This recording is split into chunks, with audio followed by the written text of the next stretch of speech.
बिस्मिल्लाहिर्रहमानिर्रहीम, अस्सलाम वालेकुम। न्यूज़ वन आप देख रहे हैं और मैं हूं आसिफ खान और बात हम करेंगे वही जो हम रोज़ाना करते हैं। पीएसएल का सीज़न 8 तकरीबन अब ग्रुप में आ चुका है और अब पता चल चुका है कि कौन सी टीम का कॉम्बिनेशन बेहतर है और कौन सी टीम का कॉम्बिनेशन बेहतर करने की ज़रूरत है। कोयटा ग्लैडिएटर्स कल एक मुकाबला उन्होंने पेशावर ज़ल्मी के खिलाफ खेला कराची के नेशनल स्टेडियम पे, जहां 154 रन बनाए कोयटा ने। बड़ा मुश्किल बना सकी कोयटा 154 रन। बहुत अच्छा खेला कोयटा के लेटर ऑर्डर ने और 154 को डिफेंड करने में भी कोयटा ने बहुत मेहनत की, लेकिन डिफेंड नहीं हो सका स्कोर और एक ओवर पहले ज़ल्मी ने मुकाबला जीत लिया। तो कोयटा के मसाइल आपके सामने है, कोयटा को बहुत सारे मसाइल का सामना है। मोहम्मद हफीज़ के हवाले से कल भी बात हुई प्रेस बॉक्स के अंदर और मीडिया गैलरी के अंदर। ये सब की ज़बान पे ये सवाल था कि मोहम्मद हफीज़ को आखिर 7वें या 8वें नंबर पर बैटिंग के लिए क्यों भेजा जाता है अगर बैटिंग उनको कराई जाती है, और बॉलिंग में भी उनको इस तरह से यूटिलाइज़ नहीं किया जा रहा है। एक ओवर उन्होंने कल भी किया, तो हफीज़ की यूटिलिटी समझ नहीं आ रही। और उमर अकमल को कल का मैच नहीं खिलाया गया। ठीक है, उनकी जो परफॉर्मेंस रही इस पीएसएल में उस हवाले से, लेकिन कॉम्बिनेशन उनका बन नहीं पा रहा है। कल भी विकेटें गिर गई थी टॉप ऑर्डर में। बहरहाल ये है, और आज मुकाबला होगा लाहौर कलंदर्स का और कोयटा ग्लैडिएटर्स का। ये भी कराची के नेशनल स्टेडियम पर मुकाबला होगा और मेरा मुकाबला होगा आज बदियुज़्ज़मा से, जो कराची के स्टूडियो में हमारे साथ हैं और अभी नेशनल स्टेडियम से आए हैं, तो कुछ खबर ज़रूर लाए होंगे। बदियुज़्ज़मा, मुकाबले के लिए तैयार हो? बिल्कुल इस्लामाबाद की टीम प्रैक्टिस कर रही है। दूसरा ये आप क्या कह रहे हैं कि जो हमने कल बात की तो आज करेंगे? कल वाली बात आज क्यों करेंगे भाई? कल बात कौन सी मैंने कह दी? अभी आपने कहा कि वही वाली बात करेंगे जो कल की थी। वही वाली बात क्यों करें? हम नई बात करेंगे, नया मैच है, नई खबरें होंगी, नई बातें होंगी। अच्छा जी, मैं अपनी बात से ना, आपने मैं कहा कि अपनी वही बात वाली वापस लेता हूँ अगर मैंने फ्लो में कुछ कह दिया। एजाज शेख साहब मेरी टीम का मेंबर है, एजाज शेख क्योंकि जो टीम ये कहते हैं वही मैं भी कहता हूँ, और वो टीम कल भी इन्होंने की थी और वो टीम आ जाती है। एजाज शेख साहब कैसे हैं, खैरियत से? मैं ठीक, अल्हम्दुलिल्लाह। खान साहब आप सुनाएं? बदी भाई आप भी ठीक है? अल्लाह का शुक्र, अल्लाह का शुक्र। भाई ये कह रहा है जो टीम एजाज और आप कहते हैं वो हार जाती है, ऐसा तो एजाज भाई हम तो प्रेडिक्शन पे हम तो बिलीव ही नहीं रखते ना। नहीं नहीं, कल कहा है आप रिकॉर्डिंग देखे, कल पेशावर ज़ल्मी का बोला था वो जीती है। अच्छा हाँ, एजाज शेख साहब कल मैंने ही पेशावर कहा था, आपने कोयटा कहा। मैंने तो इसलिए कहा था कि आप कल बदियुज़्ज़मा और मैं एक पेज पे थे और लालू खान और आसिफ खान साहब एक पेज पे थे। अच्छा, ये बात कोयटा से हमारे कोयटा से लालू और का एक ताल्लुक है। और एक और बात करूं कि वो जो उन्होंने बात आपकी पकड़ी है ना, मैं भी यही सोच रहा था कि अगर एक ही बात आज कल वाली ही कर रही है। अच्छा, फिर तो मैंने गलती प्रोग्राम यार, ऐसे काम करें, इस प्रोग्राम को रोक देते, मैं दोबारा शुरू अच्छा पकड़ा, मैं दोबारा शुरू कर दूं प्रोग्राम। अली भाई ऐसा हो सकता है कि दोबारा शुरू कर दूं, लेकिन लाइव है प्रोग्राम तो दोबारा शुरू नहीं हो सकता। मैं अपनी तस्ही करूंगा अगले प्रोग्रामों में, और जो हम 19 मार्च तक आपके सामने होंगे बशर्ते जिंदगी ऑफ कोर्स, तो मैं तस्ही करूंगा और इंशाल्लाह बेहतर से बेहतर होऊंगा। ये मेरी गलती है जो एजाज शेख ने भी बयान की और बदियुज़्ज़मा ने भी बयान की। बदी से शुरू करते हैं आज का प्रोग्राम। बदी अभी नेशनल स्टेडियम से आए हैं और इस्लामाबाद यूनाइटेड प्रैक्टिस कर रही है। इस्लामाबाद यूनाइटेड ने अभी मुकाबला करना है, लेकिन कोयटा ने अभी ट्विटर पर मैं देख रहा था थोड़ी देर पहले, कोयटा ने यह पूछा है कि गैस करें 11 क्या होगी। तो अब वो पब्लिक से पूछ रहे हैं कि 11 क्या होगी। देखिए ये चीज़ें आप इतनी बड़ी फ्रेंचाइज हैं, आप टीम के साथ उतर रहे हैं और फिर गैस करें, लोगों से पूछ रहे हैं कि हम कौन सी 11। लोग तो जैसे मैं रोज़ाना प्रेडिक्शन करता हूँ, आप भी करते हैं कि यार इनको टीम में होना चाहिए। आपने कल हफीज़ को खिलाया लेकिन बैटिंग के लिए नहीं भेजा, फिर आपने उनको बॉलिंग के लिए नहीं भेजा। अगर और क्या सरफराज, देखिए एक ओवर सरफराज अहमद को हम कहते हैं ना कि बहुत ज़बरदस्त कप्तान है और सब चीज़ें पे उसकी नज़र होती है। कल मुझे बताएं कि मोहम्मद नवाज़ ने अपने 4 ओवर में 47 रन दिए। क्या वो एक ही स्पिनर था कि उससे सेकंड लास्ट ओवर भी करवाया गया, 18वां ओवर भी उन्हीं से करवाया गया? तो मेरे ख्याल में यहाँ पर इफ्तिखार अहमद आपके पास ज़बरदस्त ऑफ स्पिनर है, उसको आप यूज़ कर सकते थे, मोहम्मद हफीज़ को यूज़ कर सकते थे। हो सकता है कि वहाँ पर रन्स बच जाते, लेकिन उन्होंने उन्हीं 4 लोगों से बॉलिंग कराई। नो डाउट असनैन ने बहुत अच्छी बॉलिंग की, नसीम शाह ने बहुत अच्छी बॉलिंग की। यहाँ पर आपको देखें स्मिथ और जो नवाज़ हैं, इनकी खराब बॉलिंग की वजह से कोयटा जो है बैकफुट पे चला गया, वरना 154 रन का वो दिफा कर लेते और दिफा कर लेते। आपने भी एजाज शेख साहब कल का मैच यकीनन देखा होगा। ये सरफराज की कैप्टनसी और सरफराज के कुछ फैसलों को इन्होंने हाईलाइट किया। हफीज़ को क्यों इस्तेमाल नहीं कर रहे? अगर नहीं करना था इस्तेमाल तो उसको लिया क्यों? मेरे ख्याल के मुताबिक तो यही है कि जिस तरह पेशावर ज़ल्मी ने कोयटा ग्लैडिएटर को पहले खेलने के लिए दावत दी और वो मैदान में उतरे, तो जो अर्ली जो 3 विकेटें उनकी गिरी है ना 37 रन से पहले जैसे जैसा रहा है, गुप्टल हो गया, इफ्तिखार हो गया, तो जब मोहम्मद नवाज हो गया सॉरी, तो उसके बाद वो स्टैंड नहीं कर सके। गो के इफ्तिखार अहमद ने अच्छी परफॉर्मेंस दी, एक निसफ सेंचुरी कंप्लीट की, खुद सरफराज अहमद भी 39 रन बनाने में कामयाब रहे। क्योंकि एक स्कोर का एक जब आप अच्छा हिस्सा स्कोर बोर्ड पे सजाते हो ना, तो जो बॉलर्स होते हैं उन वो हौसला आ जाता है उनको कि ये डिफेंडेबल स्कोर है, हम इसके साथ अगर कुछ दरमियान में आके गड़बड़ी भी होगी तो हम कवर कर लेंगे। 190 रन जिस तरह है, 195 होगी, 180 85 के ऊपर जब जाएंगे ना, तो फिर जो बॉलर होते हैं ना उनमें एक नई कर्ज होती है जो लेके ग्राउंड में उतरते हैं। तो जब स्कोर 154 होएगा तो उसमें जिस तरह बदी भाई बात कर रहे थे, तो फिर वो उसको डिफेंड करना मुश्किल होता है। और बड़ी अच्छी बात की एक और कि मोहम्मद नवाज को जब 47 रन बने फिर भी आप उनको दिए जा रहे हो। इसी तरह बैटिंग ऑर्डर में जो हफीज के साथ क्या है, या तो वो मंजर पे लाया जाए। इसकी एक वजह ये भी है कि जब वो प्रेस कॉन्फ्रेंस करने के लिए आए ना, तो उस वक्त उनसे ये क्वेश्चन किया जाए। नहीं, प्रेस कॉन्फ्रेंस करने मैं कल प्रेस कॉन्फ्रेंस करने के लिए हसनैन आ गए थे, तो हसनैन से ये बात करना मुनासिब नहीं था। हमने सोचा था कि हसनैन से पूछेंगे, लेकिन हसनैन से हम क्या पूछते हैं हफीज के बारे में? सर जी, वो मीटिंग के बारे में पूछा जा सकता है कि जब बिफोर मैच जो मीटिंग होती है तो उसमें ये नंबरिंग दी जाती है, तो क्या आप वजह जानते हैं कि हफीज को जो पीछे रखा जा रहा है, गो कि वो कोई भी जवाब देता है तो उसका जवाब तो कुछ ना कुछ होना था।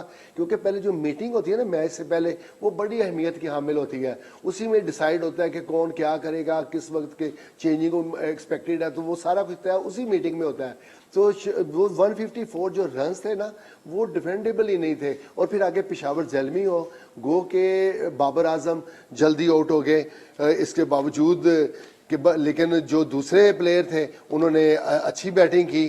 खास तौर पे आप देखें 18.3 ओवर्स में, हाँ जी, 6 विकेटों पर हदफ हासिल कर लिया जी। रोमेन पॉल ने 36, निशम ने 37 रन बनाए, तो बाबर आजम ने महज 19 रन बनाए, जिसमें सारा तकिया था कि यही सारा खेलेगा तो मैच जीतेगा। किसी ना किसी ने, अब ये वाज़ेह हो गया कि अगर सरफराज बैटिंग में और इसके अलावा जो है गुप्टल और जो जैसन राय, अगर वो खेलेंगे, लंबा खेलेंगे, 50 करेंगे, 40 करेंगे तो ही रन बनेंगे, दूसरी सूरत में मुश्किल है। ठीक है बदी, कल जो पिच थी वो थोड़ा सा वहाँ गेंद रुक के आ रहा था, तो 154 रन इन्होंने बना लिए थे, वो बेहतर थे, मतलब डिफेंडेबल थे। लेकिन जो हमने पिछले मैचेस, जो पिछले हमने 4 मैचेस देखे थे उसके मुकाबले में कल की जो पिच थी ना, वो पिच जो थी मुख्तलिफ थी। इसमें आप देखें जब बैटिंग की कोयटा ने, तो गेंद बड़ा रुक के आ रहा था, स्लो आ रहा था, कभी बाउंस भी हो रहा था, तो वहाँ बैट्समैनों को बड़ी मुश्किल हो रही थी। पिच में थोड़ा सा फर्क था और जल्दी आउट भी हो गए थे। तो ऐसा ही सेकंड बैटिंग में भी हुआ। सेकंड बैटिंग में देखें सबसे जो मेन फर्क हुआ है सेकंड बैटिंग में, जब पेशावर ने अपनी बैटिंग शुरू की तो वो 2 ओवर में जो 29 रन थे जो आरएस ने बाबर के साथ मिलकर बनाए, वही आपको एंड तक लेकर गए। अगर आपके 6 ओवर पावर प्ले में अगर 35-40 रन होते तो फिर पेशावर की टीम फंस सकती थी। वो 2 ओवर के जो 30 रन थे वो उनको एंड तक ले गया, और 10 ओवर में जैसे इनके 45 रन थे और वहां पर पेशावर ज़ल्मी के 10 ओवर में 93 रन थे। तो यही वो फर्क था जिसको उन्होंने पहले 2 ओवर में यूज किया और आखिर तक उनको फिर मुश्किल नहीं हुई। फिर आप देखें कि एक मौके पर ऐसा भी आ गया था कि देखें अगर निशम आउट हो जाता जल्दी, उसका कैच आपने देखा बांग्लादेश से जो कैच छूटा उसने बाहर चला गया, वो कैच भी हो जाता तो उसको भी मैच बड़ा दिलचस्प हो जाता। लेकिन यहाँ क्रेडिट देना पड़ेगा पावल को और निशम को, उन्होंने बड़ी अच्छी। अच्छा, आपके ख्याल में हफीज क्या वजह हो सकती है कि हफीज पीछे उनको भेजा जाता है या बैटिंग कराई नहीं जाती उनसे? देखिए कल मैंने देखा बॉलिंग भी नहीं कराई जा रही, कल मैंने देखा ग्राउंड में कि मोहम्मद हफीज जो है वो फील्ड सेट कर रहे थे, इसको कह रहे थे तुम इधर जाओ वो जाओ। तो मेरे कहने का मकसद ये, मोहम्मद हफीज को खुद भी ये सोचना चाहिए, एक बड़ा प्लेयर है, उसने बड़ी क्रिकेट खेली है, हर फॉर्मेट पाकिस्तान की तरफ से खेला है। तो मेरे ख्याल में अगर इस तरह का उनके साथ हो रहा है या वो खुद करके वो चीज़ नहीं हो रही, उनको बैटिंग में नहीं भेजा जा रहा, उनसे ओवर नहीं कराया जा रहा है, तो मेरे ख्याल में वो खुद उनको कह देना चाहिए कि शायद इन्होंने टीम में तो ले लिया लेकिन खिलाएंगे नहीं। तो मेरे ख्याल में अगर उनको खिलाए तो खिलाना भी चाहिए। चलें ठीक है, बदियुज़्ज़मा का ये ख्याल है कि उनको अगर लिया है टीम में तो उनको खिलाना भी चाहिए, उनको इस्तेमाल भी प्रॉपर करना चाहिए। ये मौमा है जिसका हल हम भी चाहते हैं, आप भी सुनना चाहते हैं। इस ब्रेक के बाद मज़ीद बात करेंगे।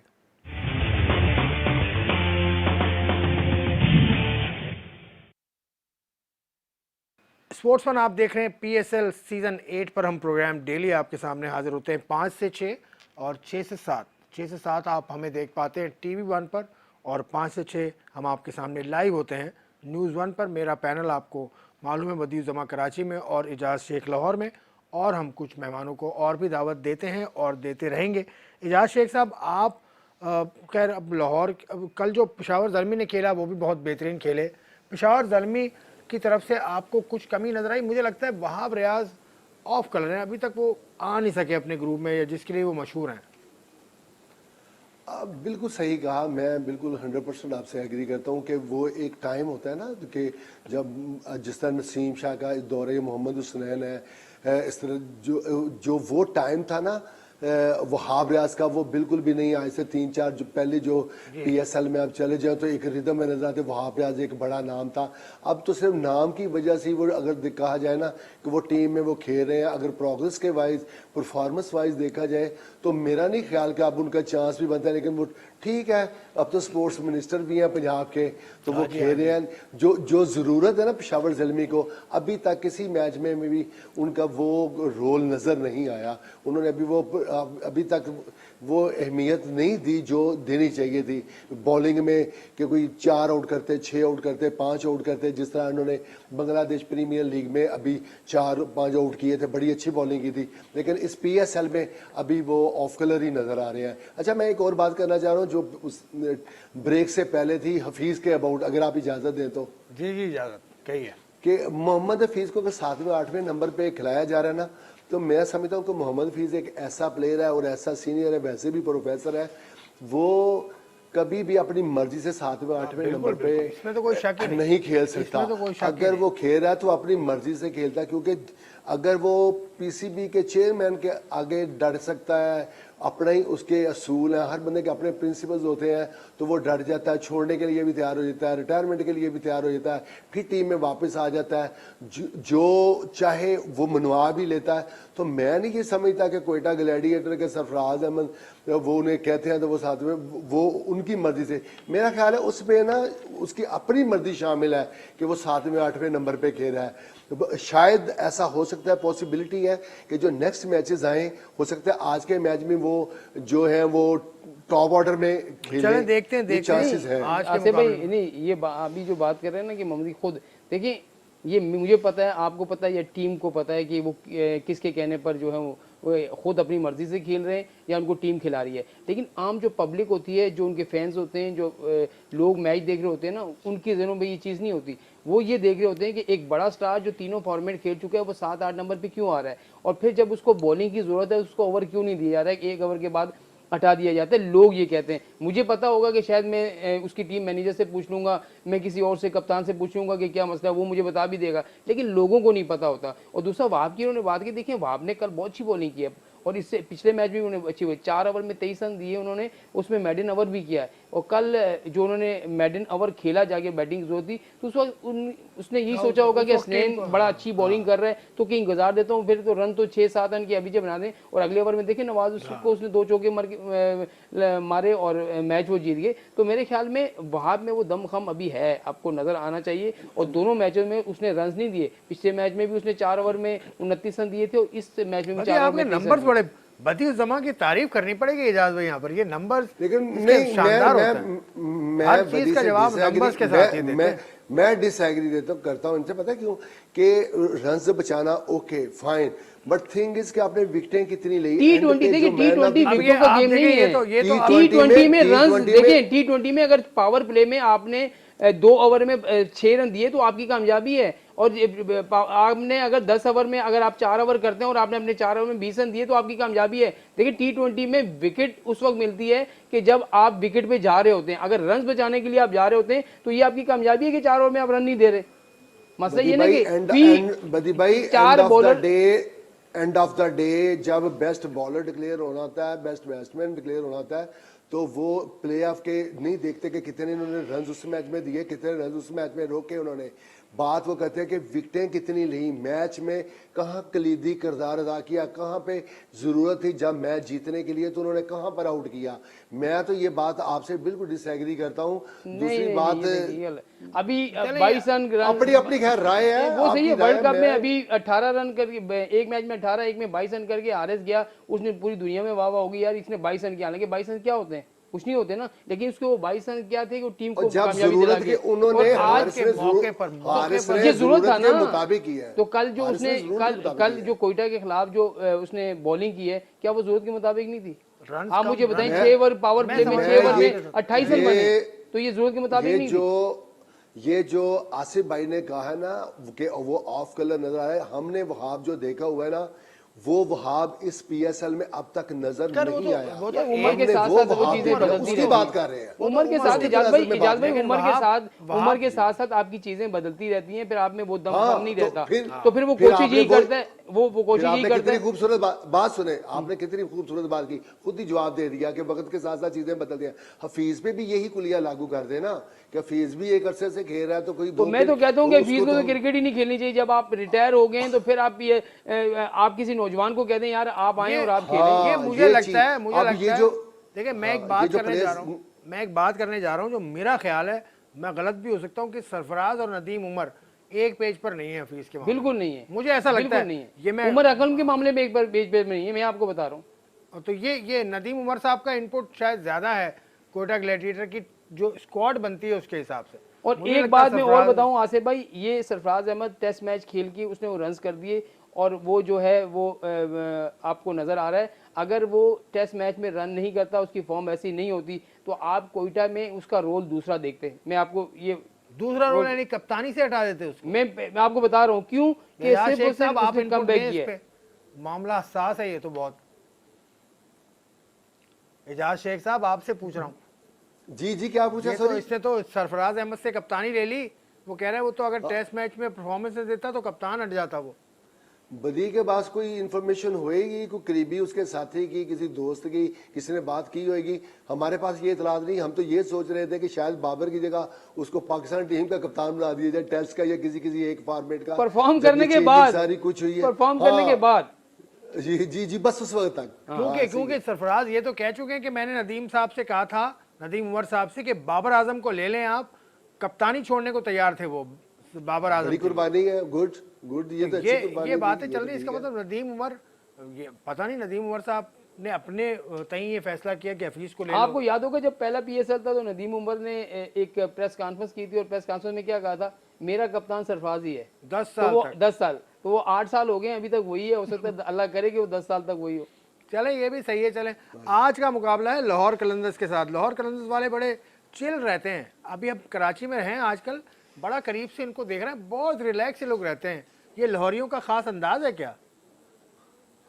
आसिफ भाई ये स्टाइल भी है, अंदाज भी है, बिल्कुल सही है। ये कॉन्फिडेंस शो करने के लिए भी ज़रूरी है, लेकिन ये जब ग्राउंड में उतरेंगे, जब उस हिसाब से मैच विनिंग परफॉर्मेंस देंगे, तो फिर ही पता चलेगा कि ये लाहौरियों का अंदाज सही है कि गलत है। ये उन्होंने जो तय किया होगा ना कि कितने मैचेस में किस तरह की प्रोग्रेस देके परफॉर्मेंस के बाद हमने कहाँ तक पहुँचना है, तो उसके बाद ही अंदाज़ा होएगा। लेकिन आज के मैच में उनके पास लियाम डॉसन है जो वो इंजरी का शिकार है। Liam Dawson. इंजरी का शिकार है, वो आज नहीं खेल रहे। इसके बावजूद मेरे ख्याल में ये टीम, दोनों टीमें हम पल्ला है, लेकिन एक कोई और किसी चीज़ से है। कम नहीं है। एक और चीज़ है, लाहौर के पास राशिद खान आ गया है। राशिद खान आ राशिद गया। राशिद खान की जो एंट्री है वो डेंजरस साबित हो सकती है कोयटा ग्लैडिएटर के लिए, लेकिन लेग स्पिन क्योंकि बॉलिंग वो करते हैं, लेग स्पिन बॉलिंग करते हैं राशिद खान को खेलने वाले। सरफराज अहमद तो उसे मतलब ऐसा लगता है कि खेलेंगे अच्छा। नवाज भी स्पिनर को अच्छा खेलता है, लेफ्ट हैंडर है नवाज। तो कोयटा के पास भी जोड़ है इनका, पूरा जवाब है इनका। ऐसा ही है, बिल्कुल हम पल्ला टीमें हैं। वो वैसे भी ये T20 फॉर्मेट है, जो मैं रोज तकरीबन ये बात तो दोहराता हूँ कि 1-2 ओवर लगने की बात होती है तो बैटिंग क्लिक कर जाती है, तो बैटिंग बेड़ा पार कर देती है। अगर वो कोई एक स्पेल अच्छा हो जाए तो उससे वो बॉलिंग काम दिखा जाती है, मैच जीत जाती है बॉलिंग एंड वाली।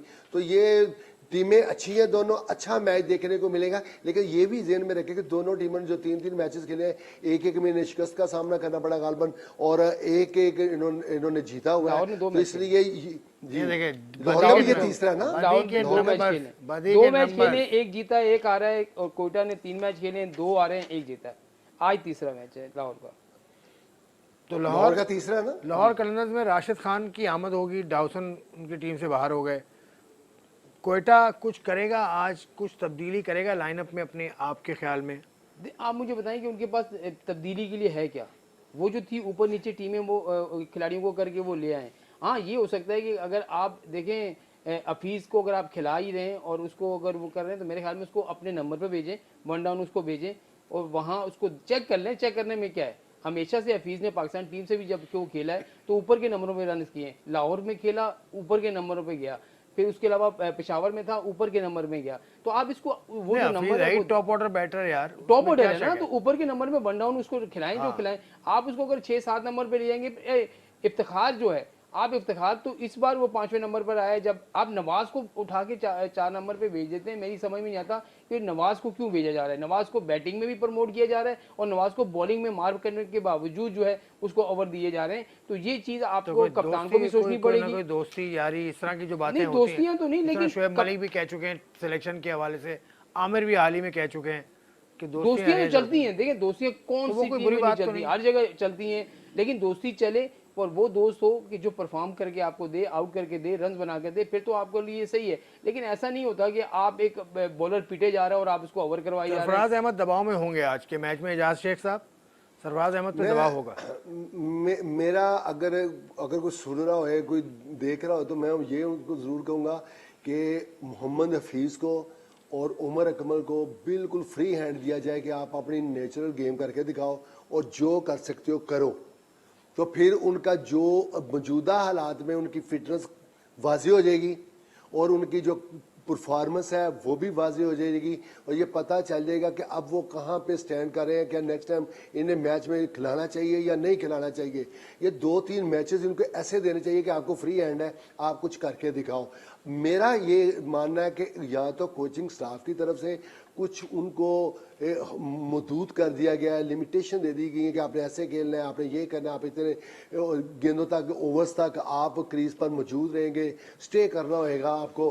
तो शायद इसकी बुनियादी वजह ये भी हो सकती है। और सेकेंडली जो आपने क्वेश्चन किया है कि सरफराज अहमद शायद दबाव में हो, सरफराज अहमद इतना एक्सपीरियंस प्लेयर है, पाकिस्तान का कप्तान रहा है, मेरा नहीं ख्याल कि वो इन हालात में, जब अभी तकरीबन 40-30% मैचेस हुए हैं, तो वो पहले इब्तदाई राउंड में ही वो दबाव का शिकार हो जाए। अगर वो अभी भी दबाव का शिकार, देखिए मैं इसलिए कह रहा हूं कि 2 सीजन अभी भी अगर उसने दबाव, अभी भी उसने अगर दबाव का शिकार होना, पिछले 2 सीजन देखें, कोयटा की टीम बहुत बुरा खेली है और इस बार उन्होंने कहा था जी कि आपको कोयटा मुख्तलिफ रूल्स में नजर आएगी और आपको अच्छा। उमर अकमल साथ बैठे कहते हैं इस बार ये परफॉर्म करेंगे, हमारी टीम को जिताएंगे। देखिए, उमर अकमल को आपने खिलाया है तो आप उसको खिलाएं, उसको बोलें फ्री हैंड, जो वो क्रिकेट खेलता है सारे मैचेस खिलाएं, कम से कम एक साथ उसको बोलेंगे भाई अपना गेम खेले। बदी भाई कोई साथ बैठ के ये तो नहीं कह सकता कि उमर अकमल बुरा खेलेगा। जिसने अपनी टीम का उसको हिस्सा बनवाया है या बनाया गया है या जो भी जैसे भी वो स्क्वाड में शामिल हुआ है, तो जब क्वेश्चन प्रेस कॉन्फ्रेंस में होएगा या मीडिया टॉक में वैसे हो जाएगा, तो कप्तान होएगा या कोच होएगा, वो तो यही कहेगा कि मेरा ये हीरो है, ये घोड़ा है, ये तो कमाल कर देगा। वो कभी भी नहीं कहेगा कि इस तरह से खेला ही नहीं जा रहा। कितनी चीज़ें ऐसी होती हैं जो मीडिया से छुपाई जा रही होती हैं। आप खुद साफी हैं, सारा दिन ग्राउंड में रहते हैं, फील्ड में रहते हैं, पता है आपको। तो इसलिए जो प्लेयर फॉर्म करे या फॉर्म में ना हो, कुछ भी उनको हो, तो वो हमेशा छुपाते हैं। In the end, at the end वो ये बात जरूर कहेंगे, हमें उनसे उम्मीदें वस्ता थी, वो हम नहीं कर सके। एजाज शेख साहब, आज आप बड़े वखरे मूड में नजर आ रहे हैं। बदियुज़्ज़मा की किसी बात से आपको इत्तेफाक नहीं हो रहा। खैर, प्रोग्राम के अगले हिस्से में आपसे एक मरतबा फिर मिलते हैं एक ब्रेक के बाद।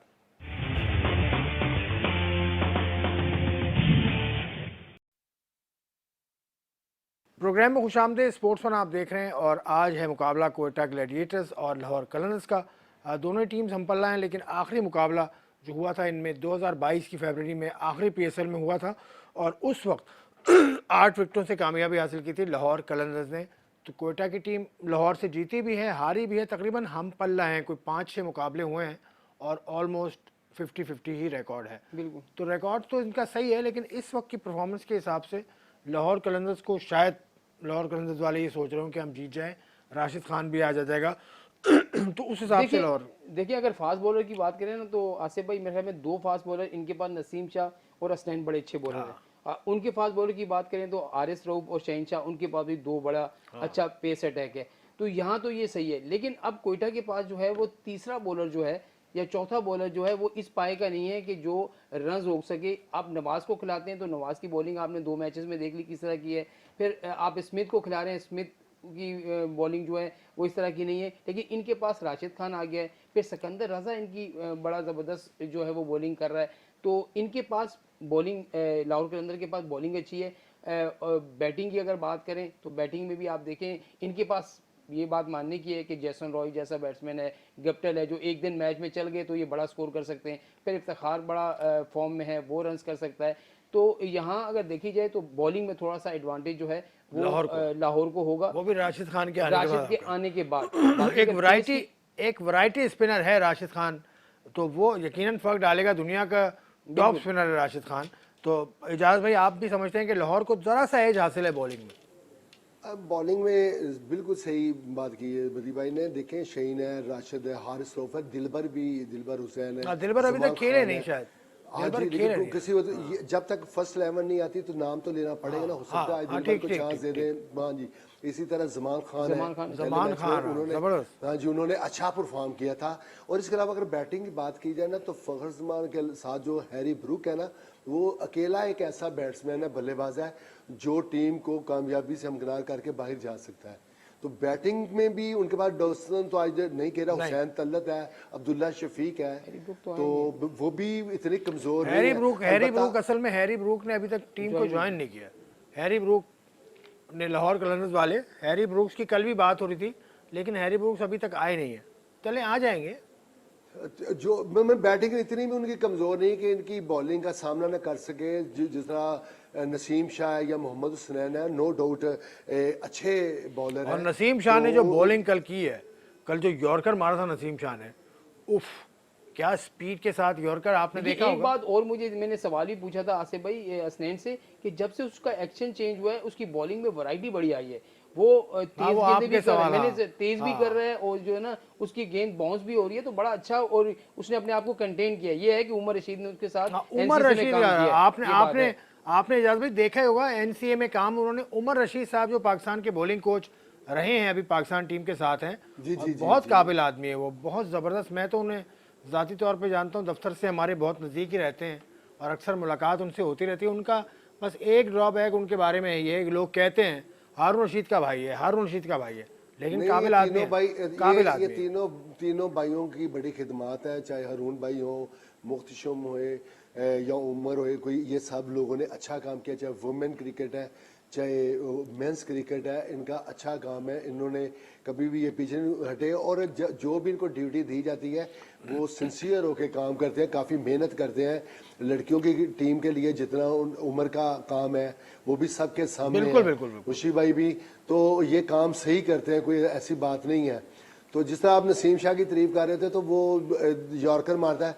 एक टाइम यही टाइम था जब आकिब जुवैद ने बड़ा छोटी एज में इंग्लैंड के बोथम को मारा था, यॉर्कर मारा था, वो गिर गए थे मुंह के बाल। इसी तरह वकार यूनुस के जो थे वो यॉर्कर, वो भी वकार यूनुस की तो बात ही ना किया करें जी। यॉर्कर मारते थे तो क्रिकेट में ऐसा यॉर्कर कोई नहीं मारता भाई। और सबसे बड़ी बात उसके जो स्टाइल, उसका जो भागने का स्टाइल, उसका जो बॉलिंग का रिदम, कंप्लीट एथलीट थे वकार। और मैं सुनने वालों को एक बात दिलचस्प बताऊं कि दुनिया में जो तेज तरीन आदमी है उसका नाम है यूसेन बोल्ट।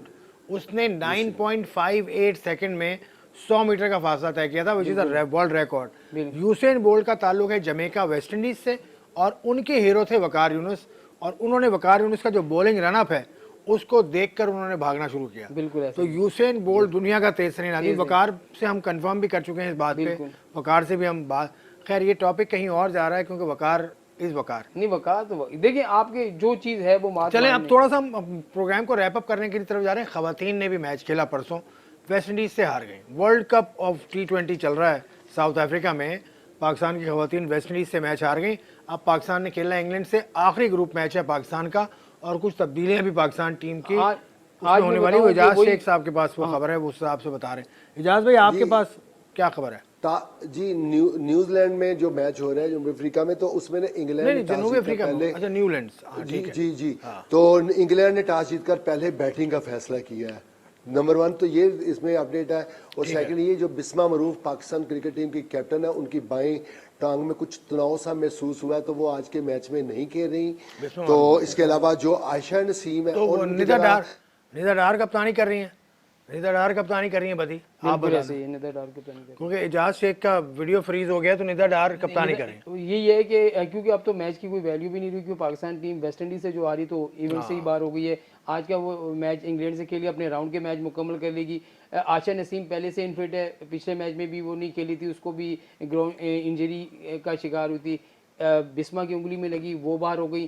तो अब ये है कि एक ऐसा जो पिछला मैच पाकिस्तान ने खेला था आयरलैंड के खिलाफ, तो वहाँ से जीत ऐसी मिली थी और फिर मुनीबा ने सेंचुरी भी की थी, तो यही तवक्को की जाती है हम वेस्ट इंडीज को हरा देंगे। हालांकि वेस्ट इंडीज की वो टीम है जो 15 लगातार मैच हारने के बाद अपना मैच जीती थी, चैंपियन है, साबिक चैंपियन, 15 लगातार मैच हारी भी थी और उसने आयरलैंड को हराकर अपनी 16वें मैच में कामयाबी हासिल की थी। तो यही तवक्को की जा रही थी पाकिस्तान टीम फॉर्म में उनको हरा देगी, लेकिन ऐसा नहीं हुआ। अगर हम वेस्ट इंडीज को हरा चुके थे तो आज हम इंग्लैंड को हराकर जो है वो सेमीफाइनल के लिए जा सकते थे। लेकिन वही है, हमारी लड़कियां, मैं वही कह रहा हूँ कि हम 2-3 टीमों से तो मुकाबला कर सकते हैं, लेकिन हम बड़ी टीमों के साथ जब भी जाते हैं उनकी स्ट्रेंथ और हमारी स्ट्रेंथ खवातीन का थोड़ा सा बता दूं, इस वर्ल्ड कप में पाकिस्तान के ग्रुप में आयरलैंड थी, उसके अलावा इंग्लैंड, वेस्ट इंडीज़ और इंडिया की टीम थी। इंडिया से पाकिस्तान ने पहला मुकाबला किया, उसमें हार गई। दूसरा मैच पाकिस्तान ने आयरलैंड से खेला, उसमें पाकिस्तान की टीम जीत गई। तीसरा मैच वेस्ट इंडीज़ से खेला, उसमें पाकिस्तान को शिकस्त हुई। और आज इंग्लैंड के खिलाफ जो आखिरी ग्रुप मैच है पाकिस्तान खेल रहा है, 2 ग्रुप्स हैं इसके अंदर, दोनों ग्रुप से 2 टॉप टीम्स निकलेंगी, सेमीफाइनल होगा और उसके बाद फाइनल होगा। पाकिस्तान की टीम वर्ल्ड कप में शिरकत कर रही है, विमेंस टीम 1997 से, उस वक्त तो खैर T20 का वर्ल्ड कप नहीं होता था, लेकिन 1997 में शाहिदा खान कप्तान थी, उनकी क़यादत में टीम गई थी और शायद गालिबन ऑस्ट्रेलिया या कहीं गई थी। ऑस्ट्रेलिया 2009 में फिर ऑस्ट्रेलिया में वर्ल्ड कप खेला, उसमें उरूज मुमताज़ कैप्टन थी। फिर उसके बाद ये सिलसिला चलता गया, लेकिन पाकिस्तान की टीम ऑन एंड ऑफ चलती है। अभी पिछला वर्ल्ड कप भी देखिए, उसमें भी हम जो मुसलसल आ रहे थे, कोई मैच नहीं जीती थी पिछले वर्ल्ड कप में ऑस्ट्रेलिया में कोई वुमेन क्रिकेट पे तो हम बात करते रहेंगे और करते हैं भी हम। आज का प्रोग्राम हम ख़त्म करते हैं यहाँ। कोयटा ग्लैडिएटर्स वर्सेस लाहौर कलंदर्स, आज होगा मुकाबला 7 बजे नेशनल क्रिकेट स्टेडियम में। कल हम आपके सामने दोबारा हाजिर होंगे 5 बजे। उस वक्त के लिए इजाज़त, खुदा हाफिज़।